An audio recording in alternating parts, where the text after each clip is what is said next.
नमस्कार, बहुत स्वागत है आप सभी लोगों का हमारे समृद्धि आईएएस के यूट्यूब चैनल पर। और कैसी चल रही है तैयारी? कोई दिक्कत तो नहीं हो रही है? उम्मीद करते हैं कि अच्छी चल रही होगी। और जितना भी हमने मैटर कराया है, जितना भी नोट्स आपको मिला है, उसका खूब ज़्यादा से ज़्यादा रिवीजन करें और माइंड मैप बनाने की कोशिश करें। मतलब अभी शब्द मतलब वर्ड टू वर्ड लिखने की कोशिश ना करें। जितना ज़्यादा माइंड मैप बनाएंगे, फॉर्मेट बनाएंगे, वही आपके लिए फ्रूटफुल रहेगा। और यही लास्ट समय में परीक्षा पास करने की स्ट्रेटजी होती है। सोचिए, यहाँ तो आपको केवल एलटी में एक सब्जेक्ट देखना होता है, मतलब एक पेपर देखना होता है। जब यूपी पीसीएस में हम लोग खुद देते थे या बच्चों को गाइड करते हैं, तो वहाँ भी यही है कि आप 25 दिन पहले, 20 दिन पहले आंसर राइटिंग लिखना बंद करिए। बस आप जो है फॉर्मेटिंग पे जाइए एक महीना पहले, और वही फॉर्मेट जो है बार बार उसी का रिवीजन करिए। और वही आपके सफलता का क्या है, तो मूल मंत्र है। तिलक द्वारा शुरू की गई होम रूल लीग के उद्देश्यों, कार्यों और भारतीय स्वतंत्रता संग्राम पर प्रभाव की चर्चा करना। बहुत ही अच्छा प्रश्न है। और जनरली जब ऐसे प्रश्न आते हैं तो होता क्या है कि आप लोग पीटी स्तर पर इसको पढ़े रहते हैं। भाई, दो होम लीग की बात होती है। एक बात होती है तिलक के द्वारा जो स्थापित की गई थी, और दूसरा जो है जो एनी बेसेंट के द्वारा स्थापित की गई थी।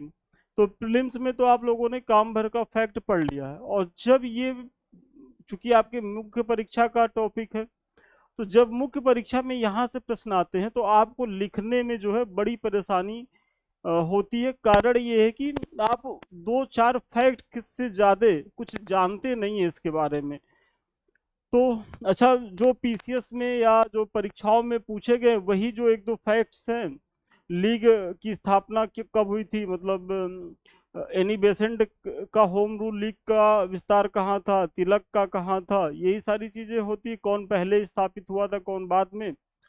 लेकिन उससे जो है उत्तर लिखना मुश्किल है, क्योंकि वो तो केवल आपका एक पीटी का फैक्ट है। उसे मेंस में तो आप 12 अंकों में 200 शब्दों में लिख नहीं पाएंगे। और जनरली बच्चे यहीं से मात खाते हैं। देखिए, जो मेन हॉट टॉपिक होते हैं वहाँ सारे बच्चे तैयारी किए रहते हैं। आप उन बच्चों से अलग कैसे जा सकते हैं, या आप और ज़्यादा सफलता की तरफ कैसे अग्रसर हो सकते हैं, कि जो ऐसे टॉपिक होते हैं कि जहाँ जनरली लोग परिश्रम नहीं करते, और यदि आप परिश्रम करके गए और वहाँ से भी प्रश्न आया, तो आप जो है वो एडवांटेज वाली स्थिति में रहेंगे, आपको बढ़त मिल जाएगी। और इसीलिए कहा जाता है कि जब आप मुख्य परीक्षा को तैयार करिए तो बड़ी समग्रता के साथ करिए। क्योंकि मुख्य परीक्षा में या किसी भी परीक्षा में, प्रीलिम्स में भी शॉर्टकट नहीं होता। शॉर्टकट या ईश्वर की कृपा से आप अ, एक परीक्षा पास कर सकते हैं, लेकिन प्रीलिम्स, मेंस, इंटरव्यू सब नहीं पास कर सकते। तो ऐसे में विस्तार से पढ़िए, कोई शॉर्टकट नहीं है। और हमने तो अपने जो हमारा टेस्ट सीरीज प्रोग्राम रहा, आप लोग साक्षी होंगे। आप लोग जो हमारे पेड बैच के बच्चे होंगे, मैं ओपन प्लेटफॉर्म पे कह रहा हूँ कि कोई कह नहीं सकता कि उनका कोई टॉपिक जो है वो संस्थान नहीं कराया है। ये कुछ टॉपिक थे जो छूटे हुए थे, वो भी कराए गए हैं। हालांकि ये पॉलिटिक्स में हम कवर कर रहे हैं, मतलब सिविक्स वाले पोर्शन में, तो सिविक्स वाले पोर्शन में इसका पीडीएफ जो है बच्चों को दिया गया है।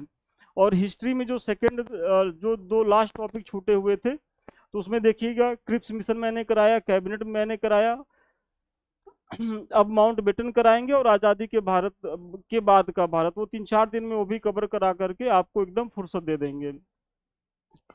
तो आइए इस प्रश्न को देखते हैं। आगे बढ़ने से पहले ये आप लोग को पता ही होगा कि संस्थान जीआईसी में इतिहास जो ऑप्शनल सब्जेक्ट है, और नागरिक शास्त्र, उसको लेकर के बैच स्टार्ट कर रहा है, और उसके लिए नामांकन की प्रक्रिया आरंभ हो चुकी है। तो ऐसे में जो स्टार्टिंग के हमारे कुछ बच्चे जुड़ेंगे उनको फायदा भी मिलेगा फीस में। और समृद्धि आईएएस जो है, यूपी पीसीएस मेंस का जो बैच है वो वर्ष भर चला रहा है, और 3 साल से हम लगातार इस पे काम कर रहे हैं, और काफ़ी विद्यार्थी हमारे संस्थान से पास आउट भी हुए हैं। तो ऐसे में आप यहाँ भी जुड़े, जिनका उद्देश्य इस बार पीसीएस बनना। बहुत शानदार वैकेंसी है। 500 पे नोटिफिकेशन आया है, 1250-1300 ये हो जाएगी। और सबसे बड़ी बात है कि इस बार एसडीएम के बहुत ज़्यादा पद हैं, मतलब 90 से ज़्यादा पद आपको देखने को मिलेंगे। और अंत में ये टीजीटी पीजीटी जो बहुत शानदार वैकेंसी पुनः एक नई आ रही है। अभी तो आप लोग की सांसें थमी होंगी, कारण ये है कि आजकल में आप लोग का जो पुराना टीजीटी पीजीटी का जो है वो आज रिजल्ट आने वाला है। और ऐसा अंदेशा व्यक्त किया जा रहा है कि पहले हो सकता है कि पीजीटी के रिजल्ट्स आए फिर टीजीटी के। अब देखिए क्या होता है, अब इतनी सटीक जानकारी तो नहीं है, लेकिन जल्दी ही 1-2 दिन में आपको रिजल्ट देखने को मिलेंगे। आज भी आ सकते हैं, कल परसों तक तो निश्चित तौर पे। तो संस्थान के किसी भी बैच से जुड़ने के लिए 7303307507 पे संपर्क कर सकते हैं। चलिए प्रश्न हम पढ़ रहे हैं। तिलक द्वारा शुरू की गई होम रूल लीग के उद्देश्य, कार्यों और भारतीय स्वतंत्रता संग्राम पर प्रभाव की चर्चा करना। तो चूंकि 12 अंक का प्रश्न है तो इतने डायमेंशंस में बताना है कि उद्देश्य क्या था, जो तिलक का होम रूल लीग आंदोलन था उसका उद्देश्य, उसके कार्य क्या थे, और भारतीय स्वतंत्रता संग्राम पर इसका प्रभाव क्या पड़ा। तो 3 डायमेंशंस में प्रश्न है। और जब आप मुख्य परीक्षा में बैठेंगे, चाहे वो पीसीएस के बच्चे हों, चाहे वो एलटी के बच्चे हो, या कल को जीआईसी के बच्चे बैठेंगे, तो सबसे पहला काम उनको प्रश्न पत्र मिलेगा। तो प्रश्न पत्र खूब ध्यान से पढ़ेंगे और जितने डायमेंशंस में पूछा गया है तो ऐसे अंडरलाइन कर लेंगे 1, 2 और 3। तो फिर वो आंसर राइटिंग करते समय जो है उनको याद रहेगा कि 3 डायमेंशंस में कोई छूटेगा नहीं, और तभी आपको जो है वो अच्छा अंक भी मिलेगा। ये नहीं है कि लीग के उद्देश्य बता दिए और कार्य बताए ही नहीं, भारतीय स्वतंत्रता संग्राम पर चर्चा कर दिए, तो आपका जो है 4 नंबर ऐसे ही कट हो गया।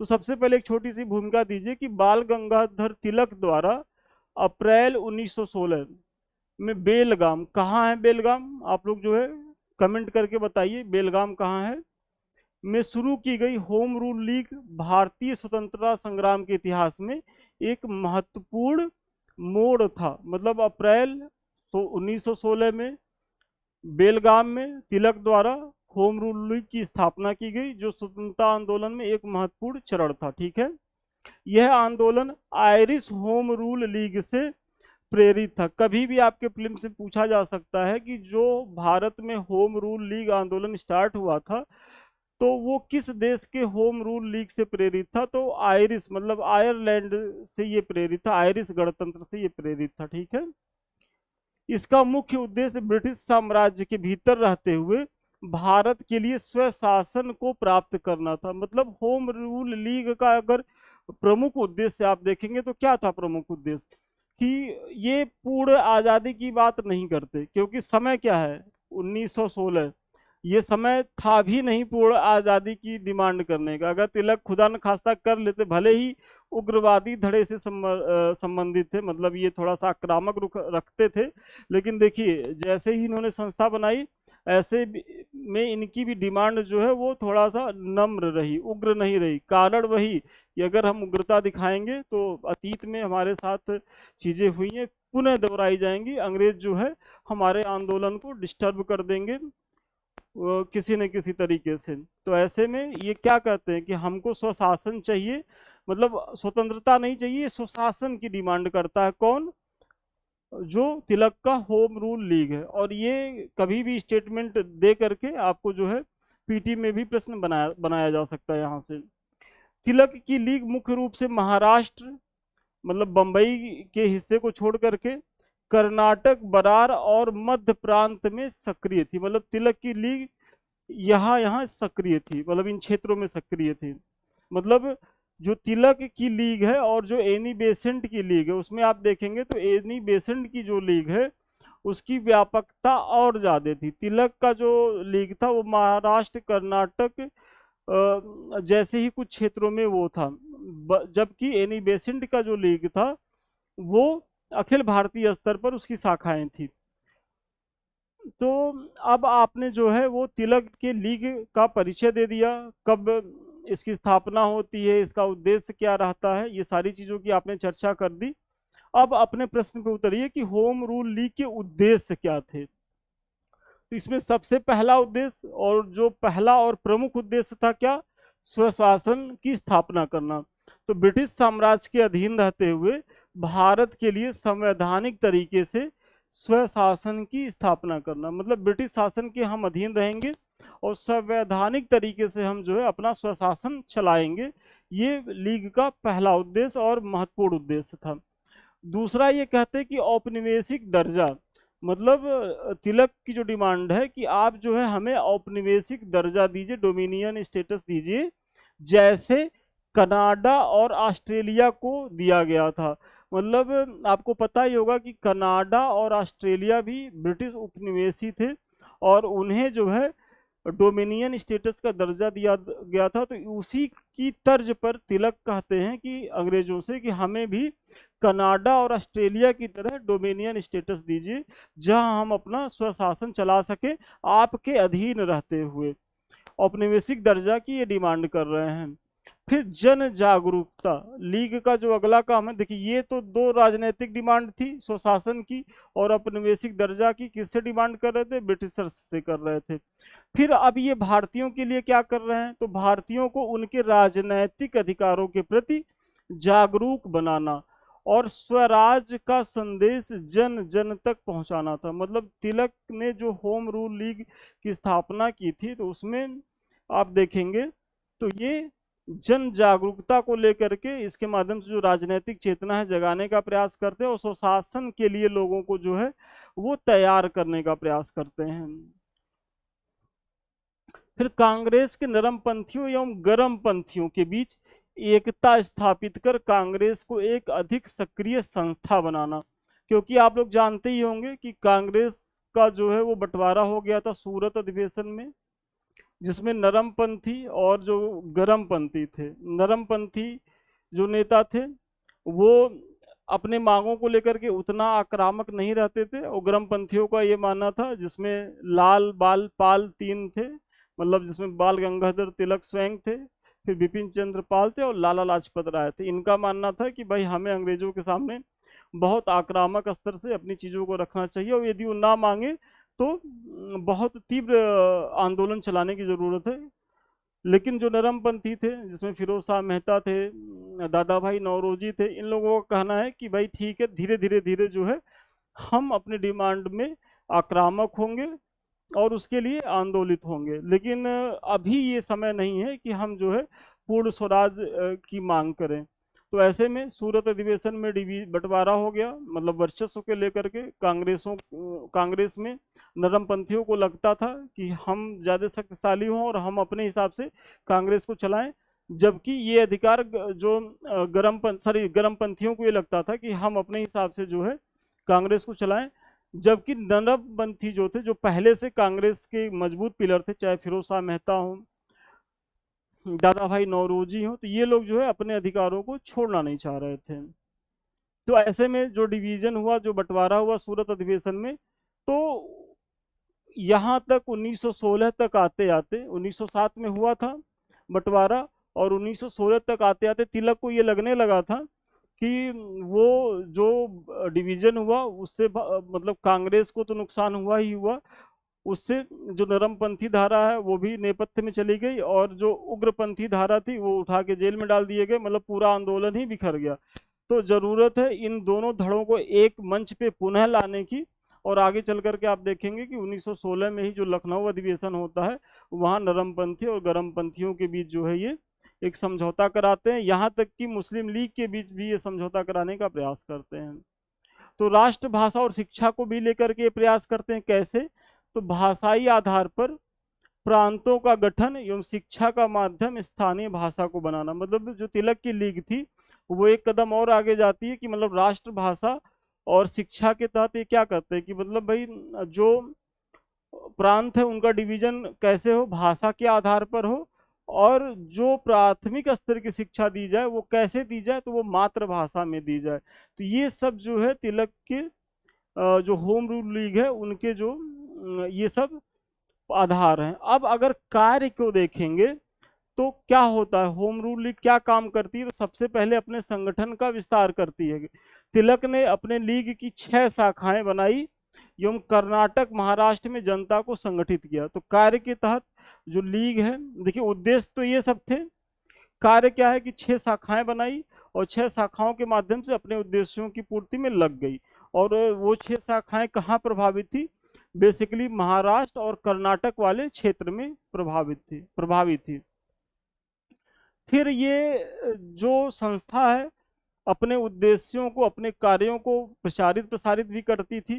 तो लीग ने अपनी बात रखने के लिए मराठा और केसरी समाचार पत्रों का उपयोग किया, क्योंकि आप लोग जानते होंगे कि मराठा और केसरी किसके समाचार पत्र हैं, तिलक के समाचार पत्र थे। और इन समाचार पत्रों के माध्यम से मुस्लिम लीग का जो अपना उद्देश्य था उसके प्रचार प्रसार का काम किया। और एक समय ये स्थिति आ गई कि इसका जो बेस था महाराष्ट्र और कर्नाटक वाले क्षेत्र में, तो इन पत्रिकाओं के माध्यम से एक व्यापक जनाधार तैयार हुआ लीग का। साथ ही पंपलेट और रैलियों के माध्यम से प्रचार भी किया। मतलब आज भी पंपलेट और रैलियां होती हैं, वो अलग बात है कि जो रैलियां होती हैं वो चुनावी रैलियां होती हैं, धार्मिक रैलियां होती हैं। लेकिन उस समय क्या था कि उस समय राष्ट्र की डिमांड थी, मतलब तो उसमें उसके विषय वस्तु दूसरे होते थे। तो पंपलेट और रैलियां हमेशा ही जो है प्रचार प्रसार का एक महत्वपूर्ण माध्यम रही है। और इसका उपयोग किसने किया, तो तिलक की जो है वो होम रूल लीग ने भी किया। फिर आप देखेंगे कि भाषण एवं शिक्षा, तिलक ने व्यापक स्तर पर क्षेत्र का दौरा किया और स्वशासन की आवश्यकता पर जोर दिया, क्योंकि इनका डिमांड ही था कि भाई हमको स्वशासन चाहिए, डोमिनियन स्टेटस की बात करते हैं। और तिलक जो दौरा कर रहे थे, जिन जिन क्षेत्रों में जा रहे थे, तो वो अपने लीग के तहत ही बता रहे थे कि भाई स्वशासन क्यों आवश्यक है। यदि हमारा स्वराज रहेगा, हमारा स्वशासन रहेगा, तो हम अपनी मूलभूत आवश्यकताओं को और महती तरीके से पूरा कर सकते हैं। उनका प्रसिद्ध नारा था कि स्वराज जो है मेरा जन्म सिद्ध अधिकार है और मैं इसे ले करके रहूंगा। क्योंकि आप लोगों ने पीटी में तो खूब पढ़ा, तो ये वही कहते हैं इस लीग के माध्यम से कि भाई ये जो स्वराज है ये हम लोग का जन्म सिद्ध अधिकार है, मतलब ये हमें जन्म से मिला है, किसी कारणवश ये हमसे खो गया है, तो इसे हमें पुनः पाना है और इसे हम ले करके रहेंगे। अगर हम इसी तरीके से संगठित हुए, यूनाइट हुए और अपनी मांगों को मनवाने में सफल रहे। युवाओं और आम लोगों को राजनीति से जोड़ने के लिए सभाएं और बैठकें आयोजित करते थे। मतलब जहां युवा होती थी, तो युवा हमेशा ही जो है वो समाज की दशा और दिशा तय करता है।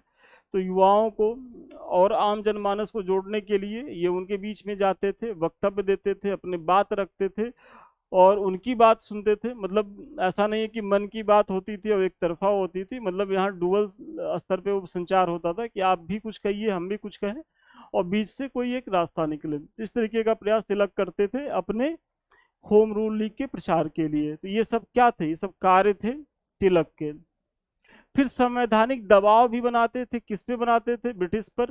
तो ब्रिटिश सरकार पर ये संवैधानिक दायरे में रहकर दबाव भी बनाते थे कि भाई किस तरीके से आप जो है हमारे ऊपर अपना अनैतिक शासन थोप रहे हैं, तो इसमें हमें रियायत दीजिए, हमें कुछ कुछ जगहों पर स्वायत्ता दीजिए, हमारी स्थिति बहुत दयनीय है। और कहीं कहीं जो है तिलक बहुत मुखर जो है वो वक्तव्य भी देते हैं। मतलब चाहे वो भारत के खर्चे पर एक बड़ी सेना रखने को लेकर के हो, या फिर जो यहाँ की आर्थिक गतिविधियां थी, जो ड्रेन ऑफ वेल्थ की बात थी, तो उसको लेकर के भी तिलक मुखर होते हैं। और सैन्य व्यवस्था पे जो खर्चा हो रहा था, उनका ये कहना था कि भाई भारत जैसे गरीब देश में नौकरशाही पे इतनी बड़ी खर्चा करने की जरूरत क्या है, भारत को किससे खतरा है। तो इस सब का वो विरोध भी करते थे। लेकिन चूंकि समय अभी वो नहीं आया था कि आप बहुत ज्यादा मुखर होकर के आक्रामक तरीके से आप अपनी मांग को रख पाए, तो संवैधानिक दायरे में ही रह करके सारी चीजें करनी होती थी। फिर भारतीय स्वतंत्रता संग्राम पर क्या प्रभाव पड़ा, जो तीसरा आपका पॉइंट है कि जो तिलक ने होम रूल लीग की स्थापना की, आपने उसके उद्देश्य को देख लिया, उसके कार्यों को देख लिया। अब तीसरा कहा गया है ना कि इसका जो हमारा स्वतंत्रता संग्राम है, इस पे तिलक के होम रूल का प्रभाव क्या था। तो एक एक करके देखते हैं। तो सबसे पहला प्रभाव क्या था कि नई राजनैतिक चेतना का विकास हुआ। भाई आप देख रहे होंगे कि जो स्वदेशी आंदोलन हुआ, थोड़ी बहुत जो है लोगों में उम्मीद जगी। तो स्वदेशी आंदोलन के जो कर्ता धर्ता थी कांग्रेस, वही साथ में जाकर के 2 साल के बाद बंटवारा, मतलब उसमें ही डिवीजन हो जाता है। तो ऐसे में लोगों में बड़ी निराशा थी। जो बड़े नेता थे वो जेल चले गए थे और जो कांग्रेस की उदारवादी धड़ा था वो नेपथ्य में चला गया। तो पूरा आंदोलन ही बिखरा हुआ था। तो जब 1916 में तिलक द्वारा और एनी बेसेंट द्वारा होम रूल लीग सोसाइटी की स्थापना होती है, तो लोगों में पुनः एक आशा का संचार जगता है कि नहीं चलिए फिर से जो है आज़ादी की लड़ाई शुरू हो रही है। इस आंदोलन ने नरम दल और गरम दल के बीच की दूरी को कम किया। फिर जन आंदोलन की शुरुआत हुई। बहुत महत्वपूर्ण है कि जो गांधी जी में आप देखेंगे कि तो गांधी जी के आंदोलनों को जन आंदोलन कहा जाता है, लेकिन उससे पहले आप देखेंगे तो जो होम रूल लीग आंदोलन के जो होते थे, जो रैलियां होती थी, उनमें आम जनमानस की खूब भागीदारी होती थी। इसने कांग्रेस की निष्क्रियता को तोड़ते हुए एक राष्ट्रव्यापी जन आंदोलन की क्या करी थी, तो शुरुआत की थी, और इसमें व्यापक स्तर पर जो है जन भागीदारी भी होने लगी थी। मतलब यहाँ क्या हुआ कि शुरुआत हो गई। फिर लखनऊ समझौता होम रूल लीग आंदोलन के ही प्रभाव स्वरूप जो है 1916 में ऐतिहासिक लखनऊ समझौता हुआ, जिसमें कांग्रेस और मुस्लिम लीग क्या हुए तो एक साथ एक मंच पर आए, और ये बहुत बड़ी बात थी। और इसमें जो है सबसे ज़्यादा महत्वपूर्ण भूमिका तिलक की रही, और तिलक के होम रूल लीग की रही। तो ये भी मतलब ये कांग्रेस के नरम दल और गरम दल को तो एक किए ही किए, साथ ही मुस्लिम लीग और कांग्रेस को भी एक मंच पे लाने में सफल रहे, ये बता रहे हैं, जिससे कांग्रेस और मुस्लिम लीग एक साथ आए। फिर गांधीवादी युग की शुरुआत, तो इसने गांधी के आंदोलनों और जन आधारित राजनीति की नींव रखी। मतलब आप देख ही रहे होंगे कि 1917 में गांधी चंपारण करते हैं, फिर 20 में असहयोग आंदोलन आ जाता है। तो जो इतने कम समय में गांधी जी को इतनी बड़ी ख्याति प्राप्ति हो गई कि असहयोग आंदोलन जो है वो अभूतपूर्व आंदोलन माना गया, उसमें व्यापक स्तर पर, राष्ट्रीय स्तर पर जन भागीदारी हुई। तो उसके पीछे की पृष्ठभूमि में क्या थे, तिलक के जो होम रूल लीग थे और एनी बेसेंट के जो होम रूल लीग थे। क्योंकि तिलक के होम रूल लीग की एक सीमा थी कि इसका विस्तार जो है महाराष्ट्र और कर्नाटक वाले क्षेत्र में ही था, जबकि एनी बेसेंट की जो होम रूल लीग थी उसका विस्तार अखिल भारतीय स्तर पर थे। तो ये जो दोनों लीग हैं, एनी बेसेंट वाले और तिलक वाले, इन दोनों ने जो है गांधी के आंदोलनों की जो है वो पृष्ठभूमि के तौर पर काम किया। निष्कर्षतः कहा जा सकता है कि तिलक की होम रूल लीग अपने तात्कालिक उद्देश्य स्वशासन को तुरंत हासिल जो है वो नहीं कर सकी। मतलब तिलक क्या डिमांड करते थे, स्वशासन की, तो आप देखेंगे कि क्या स्वशासन मिला, तो नहीं मिला इन्हें, लेकिन इसने भारतीयों में आत्मविश्वास जगाया, भारतीय राष्ट्रीय आंदोलन को एक नई दिशा प्रदान की। मतलब जो कांग्रेस के विभाजन के बाद जो एक गैप हो गया था भारतीय राष्ट्रीय आंदोलन में, तो ऐसे में उस गैप को भरने का काम क्या किसने किया, तिलक की होम रूल लीग ने, और भविष्य के आंदोलनों के लिए एक नींव का काम किया। और जिस पे आगे चल करके सबसे ज्यादा फायदा किसको मिला, तो गांधी के जो आंदोलन होते हैं, चाहे वो भारत छोड़ो हो, चाहे वो सविनय अवज्ञा हो, और फिर चाहे वो असहयोग आंदोलन हो, सबको एक आधार मिलता है। तो इसकी पृष्ठभूमि में तिलक का होम रूल लीग की महती भूमिका थी। तो आज के प्रश्न का उत्तर यहीं तक था, और आपने देखा कि कितने डायमेंशंस में जो है पॉइंट्स निकल के आए। और जनरली अगर आप इसको नहीं पढ़े होते तो आप जो है मतलब मुझे पूरा भरोसा है कि अच्छे अच्छे बच्चे जो है इतनी डायमेंशंस में चीज़ें नहीं सोच पाते और आंसर राइटिंग नहीं कर पाते। तो इसीलिए कहा जाता है ना कि आप पूरे सिलेबस को टच करिए, और हमारे टेस्ट सीरीज का उद्देश्य यही होता है कि हम आपके पूरे सिलेबस को टच करें। मतलब ये ना हो कि हम कहीं से आपको ब्लैंक करके ना छोड़े कि अगर वहां से प्रश्न आ गया तो हम भी डरते रहें। भाई एलटी को लेकर के हम इतने आश्वस्त हैं कि कहीं से प्रश्न आए, हमारे बच्चे जो हमसे जुड़े हुए हैं, जो पेड ग्रुप से जुड़े हुए हैं और जो हमारे नोट्स को लेकर के काम कर रहे हैं, उन्हें कहीं से कोई दिक्कत नहीं आएगी, बशर्ते वो उनकी राइटिंग स्पीड अच्छी हो, उनको मतलब उनका प्रश्न ना छूटे। अगर वो प्रश्न नहीं छूटेगा तो हमारे सारे बच्चे जो है इस बार मास्टर बन जाएंगे। तो ये जो है जीआईसी के लिए है, आप लोग को मैंने पीछे ही बताया। तो अभी तक आप लोगों ने ज्वाइन नहीं किया तो ज्वाइन करें। सबसे लास्ट में ये हमारा टेलीग्राम है, और ये हमारे दो लिंक हैं, संदीप मिश्रा ऑफिशियल और दूसरा समृद्धि का, जिससे अभी हम आप रूबरू हैं। तो ये सारे चैनल आपकी तैयारी के लिए बेहद फ्रूटफुल हैं। अभी तक आप लोगों ने ज्वाइन नहीं किया तो ज्वाइन करें।